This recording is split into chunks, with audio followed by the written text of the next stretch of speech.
Rain fell gently on the empty railway station. It was almost midnight, and the last train had already left. Only the sound of dripping water and the occasional thunder filled the air. Arav, a man in his early 30s, sat on a wooden bench, waiting for nothing in particular.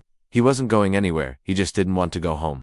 His small room in the city was quiet, but too quiet. Since his parents had passed away, he often came to the station at night, watching strangers come and go, wondering where they were headed. But tonight was different. As he turned to leave, his eyes caught something unusual. A woman, sitting on the far end of the platform, completely soaked in rain. Her hair clung to her face, her arms wrapped tightly around herself, and her head hung low. She was crying. Arav paused. For a moment he thought maybe she was waiting for someone, but the last train had gone an hour ago. No one else was around. The shops were closed. The station was nearly dark. Why was she still here? He walked slowly toward her. "Excuse me," he said softly. The woman didn't look up. "Are you okay?" he asked again, his voice gentle. Still no response, only the sound of quiet sobs. He took off his jacket and held it out. "You're cold. Please, take this." Finally, she looked up. Her eyes were red, full of fear, but there was something else, something broken. As if she had forgotten what safety felt like, she didn't take the jacket. Instead, she whispered, "Don't let them find me." "Arav froze?" he asked carefully. She looked around nervously,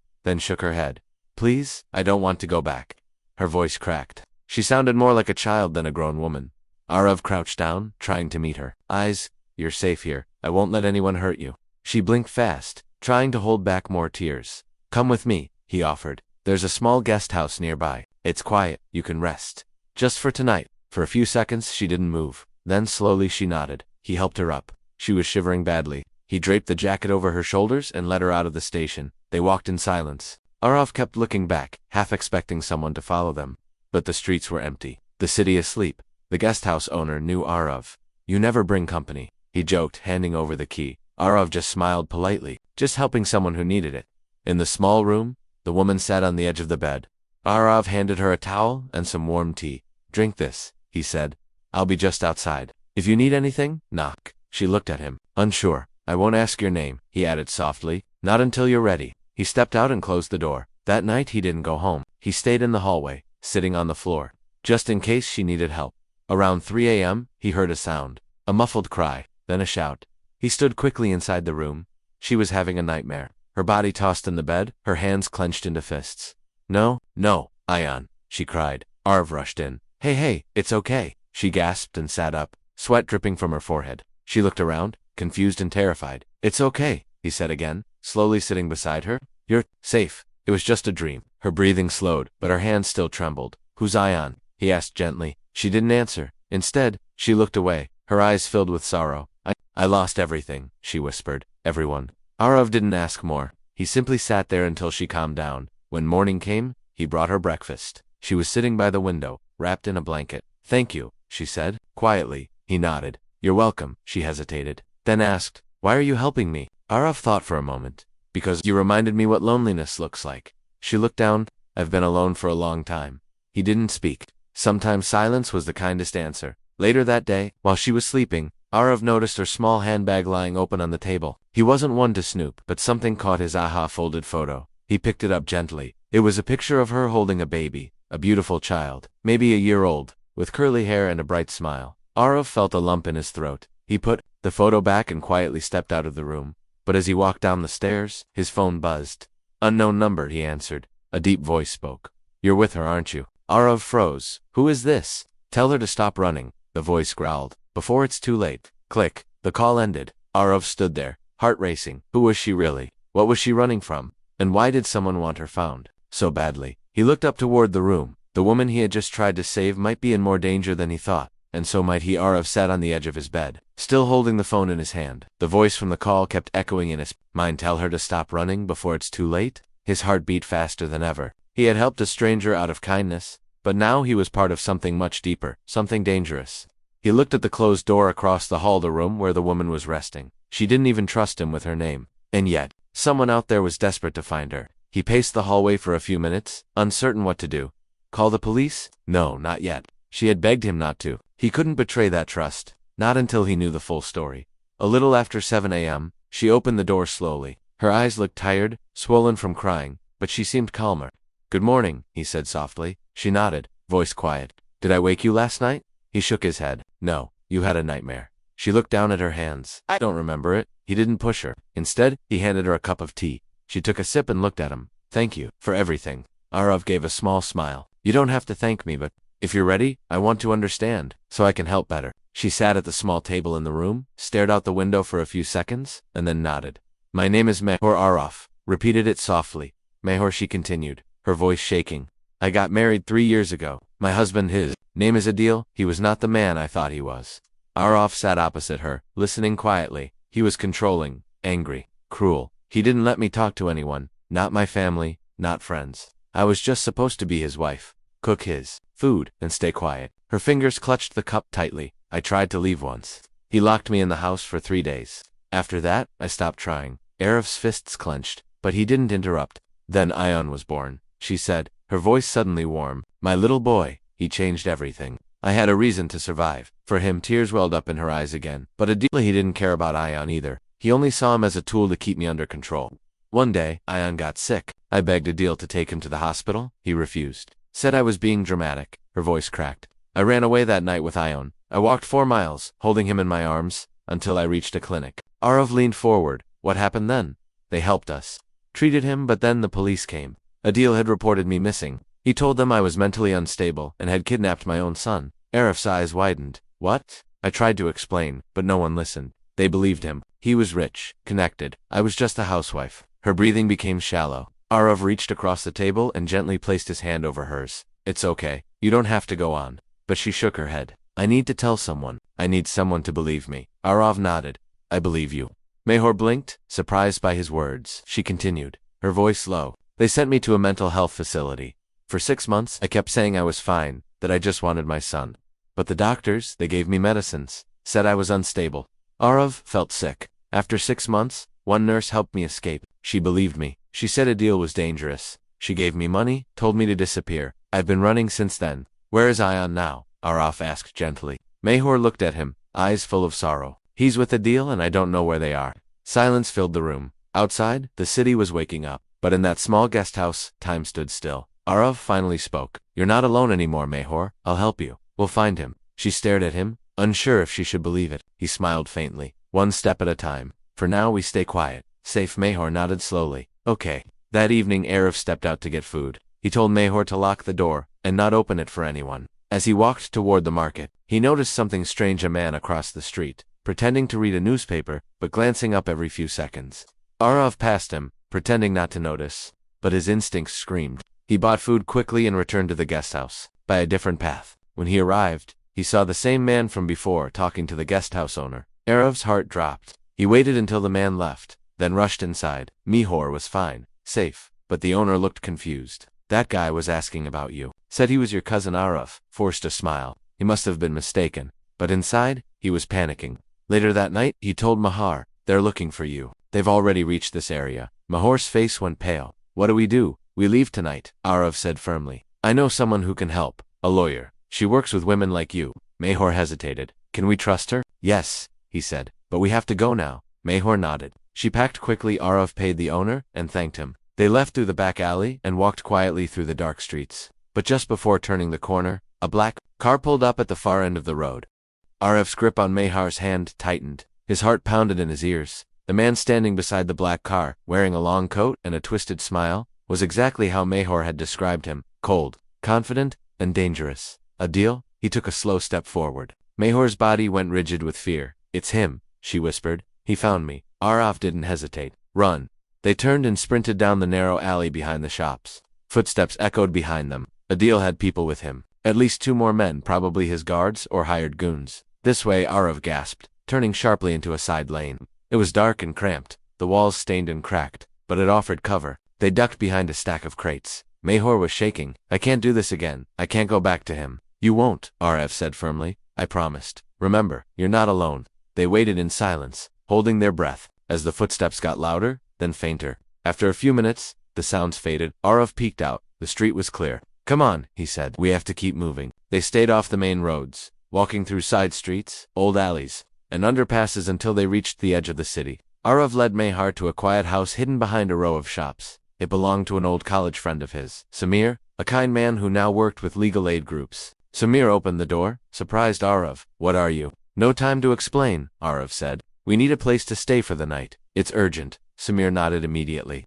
Come in, you're safe here. Inside, Mahor collapsed. On the couch, her face was pale, her lips trembling. Samir looked at her, and then back at Arav. Who is she? Someone who needs help, Arav said, and protection. Samir sat down beside her. You're in good hands now. We have people who can help with women's safety. Legal teams, counselors, even hidden shelters if needed. Mahor looked at him, unsure. No one believed me before. You'll be believed now, Samir promised. But we need to act fast. If he's chasing you, he'll try everything to make you look like the criminal. Arav nodded. She told me everything. About a deal, about the abuse, the false reports. The child. Samir's eyes softened. And your son is still with him. Mahor nodded slowly, tears welling up again. Ayan, he's just a baby. He must be so scared. Samir stood. Let me make some calls. While he was gone, Arav sat beside Mahor. You did the right thing by running. You're stronger than you think. Mahor wiped her tears. I'm just tired. Every time I feel a little hope, he appears like a shadow. But this time, Arav said gently, you're not running alone. That night, Mahor finally slept for a few hours. Arav didn't sleep. He stayed by the window, watching the street, making sure no strange cars appeared. Early morning, Samir returned with news. We found something, he said. A contact in the welfare office said Adil used fake documents to register Ayan under a different name. But we traced it. He's still in the city, living in a private bungalow under heavy security. Mahor's heart raced. He's here, so close. Yes, Samir said. But here's the problem. Adil has connections. If we try to confront him directly, he'll twist the story. We need solid proof to expose him before we approach the authorities. Proof of what? Arav asked. That Mahar was framed, Samir replied. That she's mentally stable, that she was abused, and most importantly, that Ayan belongs with her. Mahor looked down. I don't have anything. All my medical records, everything Adil said is in writing. Arav suddenly remembered. Wait, what about the nurse, the one who helped you escape? Mahor's eyes lit up. Nurse Farida. She worked at the facility. She believed me. Samir nodded. If we find her, get her testimony. That's our first real weapon. Arav stood. Where is the hospital? Outskirts of the city, Mahor said. In a place called Shantivan. Samir opened a map. That's 2 hours by road. I'll get a car ready. As they prepared to leave, Arav noticed Mahor holding something. The old photograph of her and Ayan. She stared at it as if memorizing every detail. He was always smiling, she said softly, even when I had nothing to give him, just lullabies and tears. Arav gently took the photo and looked at it. We'll get him back, I promise. By afternoon, they were on the road to Shantivan. The journey was quiet, tense. Mahor kept looking out the window, as if afraid Adil's car would suddenly appear. Behind them, when they reached the hospital, Mahar's hands trembled, but she walked in with her head held high. The receptionist looked confused. But you were. I need to speak with Nurse Farida. Mahor interrupted. It's urgent. After a long wait, the nurse finally appeared. Her face lit up the moment she saw Mahor. Oh my God, you're alive. Mahor rushed into her arms. You saved me. I never got the chance to thank you. Farida smiled warmly. I just did what was right. Samir stepped forward. We need your help. A statement? Anything that can prove Mahor was wrongly committed, that she was abused. Farida nodded. Of course, I have notes, even copies of Adil's visits. I always knew something was wrong. Relief washed over Mahor's face. But just as they were leaving the hospital, a loud crash echoed behind them. A man had slammed his car into the hospital's gate. Arav turned. It was one of Adil's men. He ran inside, shouting, Where is she? I know she's here. Panic broke out. Nurses screamed. Guards rushed forward. Arav grabbed Mahor's hand. Run. They rushed out the back exit with Farida. As they reached the car, Mahar looked back one last time, and she saw the man pull out a phone. He's calling Adil, she whispered. Arav started the engine.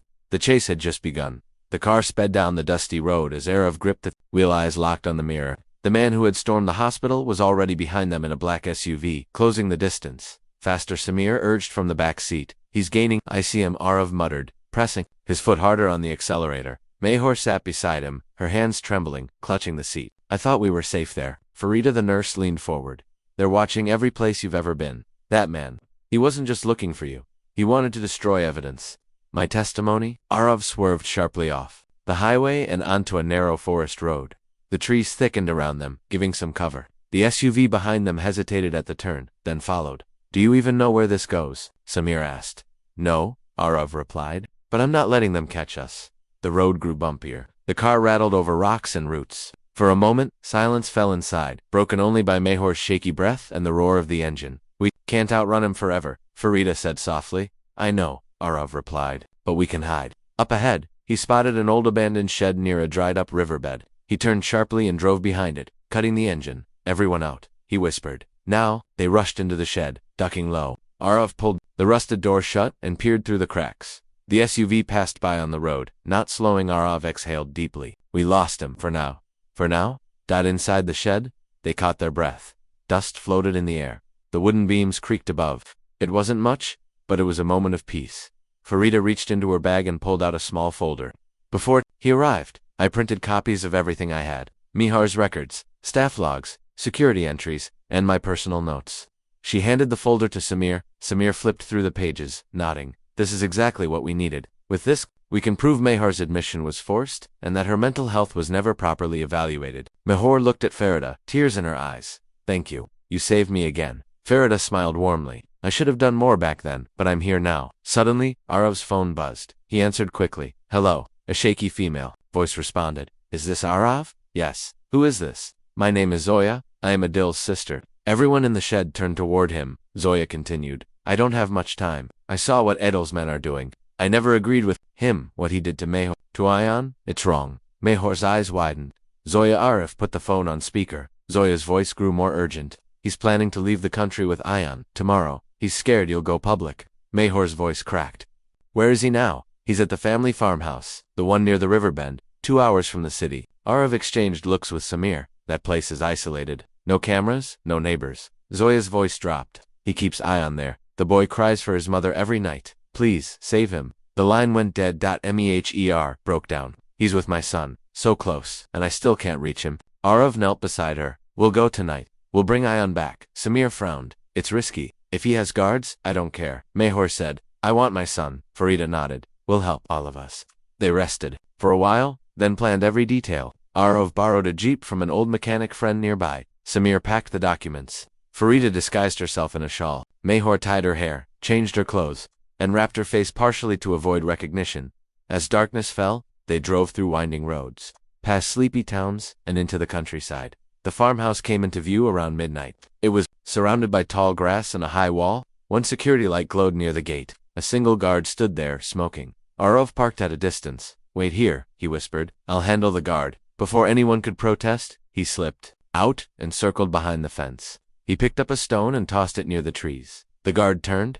The flashing red lights danced across the walls of the farmhouse as officers poured into the room, surrounding Adil. His once confident face had turned pale, his hands frozen in the air. The pistol lay useless on the floor near his feet. One officer stepped forward and handcuffed him without a word. Adil finally found his voice. This is illegal. I'm a respected man. I'll sue every one of you. But no one listened. Meher stood behind Arav, clutching Ayan tightly in her arms. The boy had stopped crying, but still buried his face in her neck, not fully understanding what was happening, only that his mother had come. An inspector walked over to Arav and Samir. We received your message and verified your documents. There's more than enough here to open a full investigation. Farida stepped forward, handing over her copies.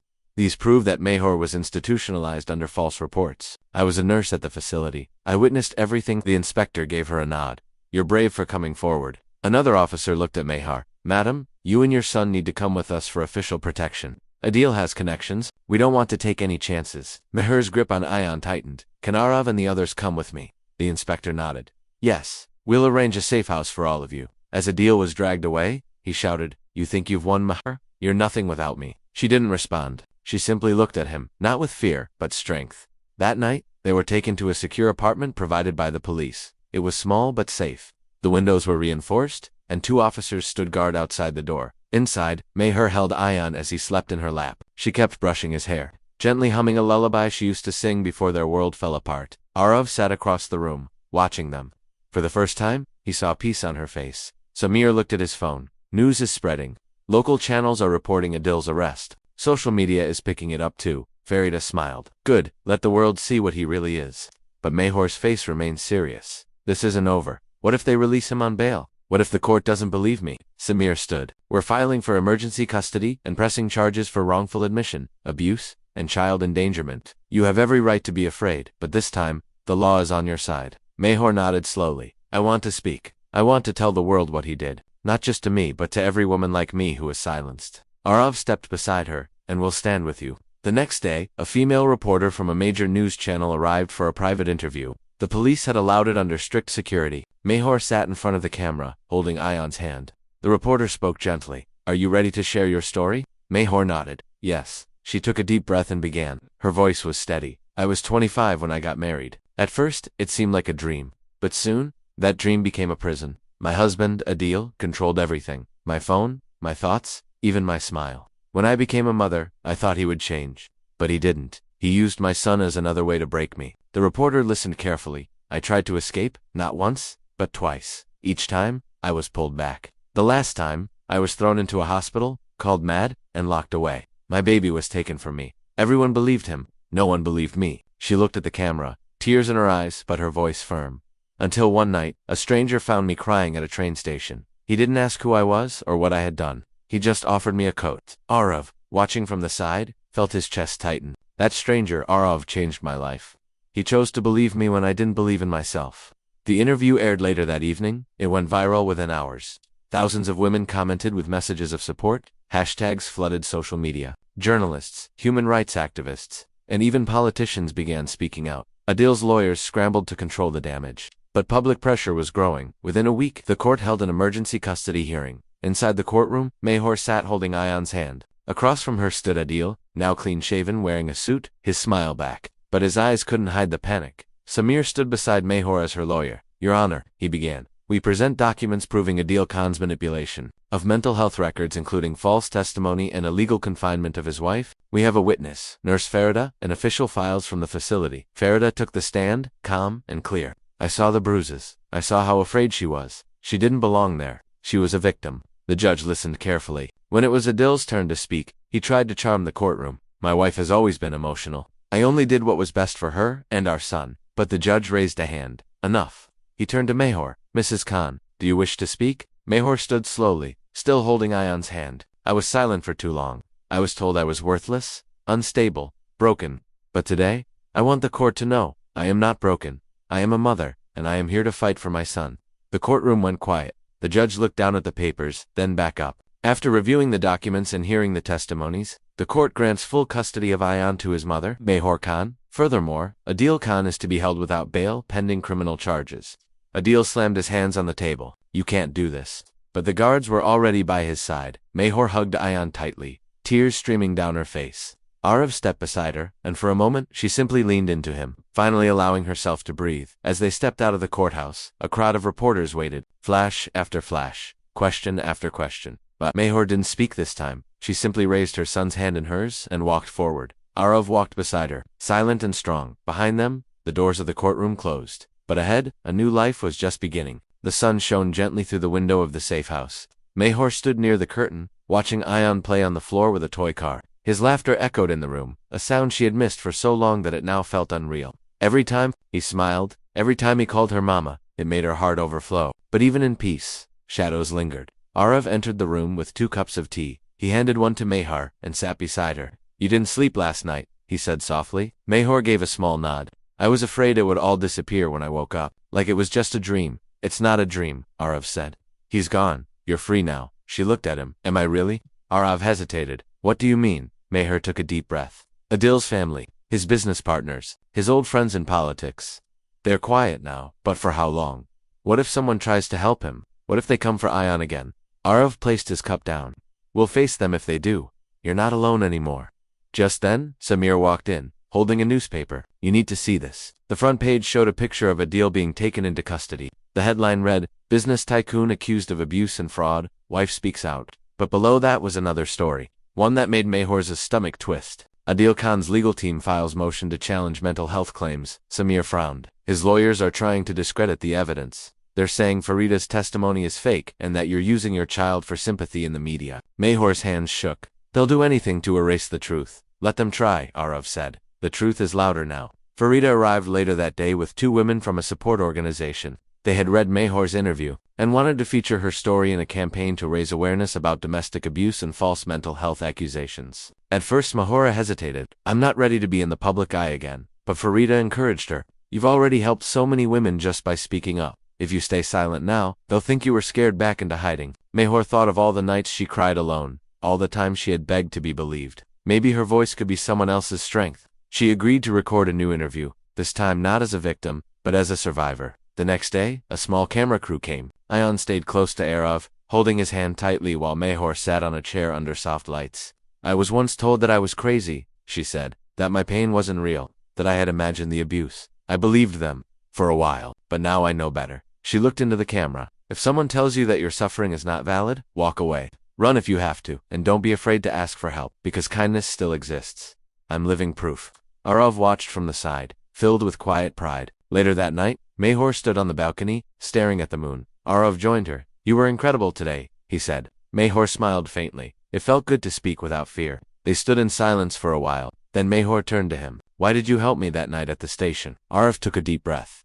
Because you looked like you had nothing left. And I know what that feels like. She looked at him, surprised. My younger sister Nia, she was in an abusive marriage too, he continued. She died before I could help her. I didn't see the signs. I was too late.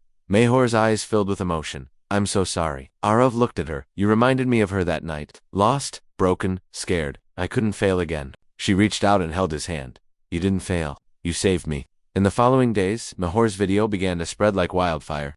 The days following the court's decision felt like a calm after a storm. The weight on Mahor's shoulders had not vanished, but it had certainly lightened. Every morning now began with the sound of Ayan's laughter echoing through the safe house's tiny feet running across the floor, and the warmth of sunlight touching her face without fear. Arav stayed close, always alert but more relaxed than before. He spent hours reading to Ayan, building puzzles with him, or simply watching cartoons together. The bond between them had grown so naturally, as if Ayan had known him his whole life. Samir had taken on a new legal task, working with Farid and the women's support group to create a formal petition. They wanted to pass a new law that would make it harder for abusive partners to use false mental health claims against women. Mahor's case had sparked a national conversation. Now they wanted real change. One afternoon, Mahor was invited to speak at a women's shelter. The room was small, filled with women who carried similar pain, bruises beneath sleeves, silence in their eyes, and untold stories in their hearts. She stood in front of them, holding nothing but her voice. I was like you once, she began,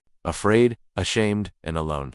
I thought no one would understand, but someone did. A stranger, a kind man who saw my tears and didn't walk away. She looked toward the back of the room, where Arav stood quietly with Ayan on his hip, both listening. Your story isn't over, she told the women, and it's not too late to rewrite it. After the speech, women came up one by one, some crying, some just hugging her. For the first time in her life, Mahor didn't feel like just a victim. She felt like a voice.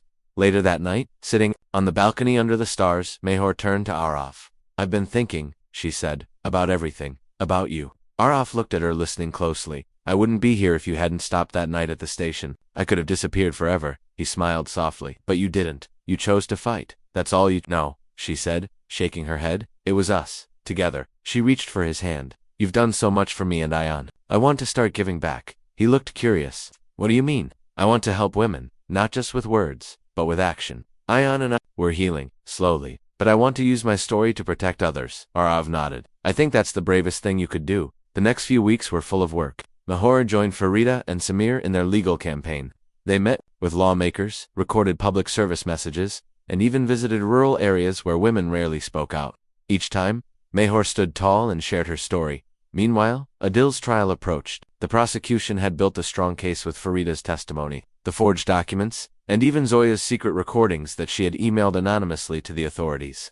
They had enough to press charges not only for abuse, but also for fraud, defamation, and child endangerment. But Adil was still dangerous. One day Samir got a call from someone inside the court system. They're trying to delay the trial, he said during a tense meeting at the safe house. Adil's legal team is stalling. New motions, new witnesses, and even claims that Mahor planned the entire thing for media attention. Mahor took a breath. Let them try. Samir blinked. You're not afraid? She looked at him steadily. I've lived through worse. As the trial began, the courtroom buzzed with media presence. Every seat was filled. Arav stayed by Mahor's side throughout, holding her hand when she trembled, keeping her grounded when the weight of old memories tried to pull her down. During her testimony, the room was silent. She spoke clearly, describing the years of silence, the moment she escaped, the night at the station, and the days that followed. The defense lawyer tried to twist her words. Miss Mahor, isn't it true that you sought attention through interviews and media appearances? She smiled gently. No, I sought justice. The attention came because too many women live in fear, and too few speak. Her calm answer silenced the room. When Arav was called to testify, he spoke simply. She was crying. She looked lost. I didn't know her story, but I knew she needed help, and I've never once regretted stopping. Ayan was kept outside the courtroom for protection, but his name was spoken with love and strength throughout the trial. He had become the center of a battle for truth and now a symbol of hope. One morning, as the judge prepared to deliver the final verdict, Mayhor stood outside the court, staring at the rising sun. RF came up beside her, nervous. She nodded. Not for me. For what this verdict will mean for every woman watching. The court convened. The judge read the decision slowly and clearly. Adil Khan, this court finds you guilty of emotional, physical, and psychological abuse, as well as of forging mental health records, defamation, and unlawful custody. Gasps filled the room. The judge continued. You are hereby sentenced to 10 years in prison without parole. All parental rights are revoked. Permanent custody of Ayan Khan remains with his mother, Mayhor Khan. Tears spilled down Mayhar's cheeks. Adil was let out in handcuffs. No longer shouting, no longer smirking. Silence followed him. Outside, reporters surged toward Mayhor, but she simply held Ayan's hand in one, and ROF's in the other. She smiled at the cameras and spoke just one line. Justice isn't just a word, it's a path, and I walked it. That night, at home, Ayan ran through the small living room, his laughter bright and free. Mayhor cooked while Arov set the table. Simple, ordinary peace, the kind that once felt impossible. Over dinner, Mayhor looked at Arov. What if, she said softly, we stopped surviving and started living? He looked into her eyes and smiled. Together, she nodded. Together, the monsoon rain fell gently against the windows of the small but warm apartment. Inside, the air smelled of fresh tea and cardamom. Ayan was sitting cross-legged on the rug, building a tiny house with wooden blocks, while Mayhor watched him from the kitchen doorway with quiet joy in her heart. It had been 6 months since the trial ended. 6 months of freedom. 6 months of peace. The world outside still knew her name. Some still whispered her story, but Mayhor had learned not to flinch when strangers stared or when her name was mentioned in passing. She had become more than the woman who cried at a train station. She had become a symbol, a survivor, a voice. Arav walked into the kitchen, drying his hair with a towel. Rain droplets still clung to his shoulders. It's coming down hard, he said. Streets are starting to flood. Mayhor smiled. It's perfect weather for staying in. He stepped closer, looking at her for a moment before gently brushing her damp hair behind her ear. You look peaceful. I feel peaceful, she said, and a little scared. He raised an eyebrow. Why scared? She turned and looked toward the living room. Because I finally have everything I once prayed for. Ayan's laughter. A roof over our heads. A man who stood by me when no one else did. Arav leaned on the counter, soft amusement in his eyes. That's not scary, that's happiness. She looked at him. I've never had this before. I don't know how to hold on to it. He gently touched her hand. We don't hold on to it like a treasure. We live it, one day at a time. Just then, the doorbell rang. Mayhor turned, startled. Arav motioned for her to stay put and walked to the door. He peered through the peephole and then opened it. Samir stepped in, drenched but smiling, holding a large brown envelope. Sorry to come without warning, he said, shaking the rain off his coat, but I have something important. Mayhor walked over quickly. Is everything okay? Samir handed her the envelope. Better than okay. You've been officially cleared by the health department. All false records have been erased. And your story has inspired a new mental health policy. Parliament is drafting a bill that will carry your name. Mayhor stared at him, eyes wide. A bill. Samir nodded. The Mahar Protection Act. It will make it illegal for any spouse to have their partner committed without thorough court review. What happened to you won't be so easy to repeat for anyone else. She pressed the envelope to her chest, overwhelmed. Samir continued, and there's more. The Women's Support Group wants you to become an official counselor. They've offered you a part-time role to guide survivors, especially mothers trying to rebuild their lives. Mayhar blinked, stunned. They think I can do that. They know you can, he said. You've already done it just by living. RF smiled. This calls for celebration. That night, they lit candles in the small dining room and ordered food from Mayhor's favorite street kitchen. Ayan wore a paper crown and danced around the room, shouting, Mama's famous. After dinner, Arav took out a small wrapped box and placed it gently in front of Mayhor. She looked at him, surprised. What's this? He smiled. Open it. Inside the box was a silver pendant, shaped like a raindrop. Inside it, a tiny folded paper was sealed with the words, You are not alone. Mayhor stared at it for a long time, tears filling her eyes. You remembered. The night we met, he said softly. You were crying, and I told you you're not alone. I wanted you to have something to carry that reminder forever. She reached for his hand, fingers trembling. I don't know what this is between us, she whispered, but I know it's real. He leaned in closer. Then let's not define it, let's just live it. Outside the rain kept falling, but inside there was only warmth. In the weeks that followed, Mayhor accepted the counseling role.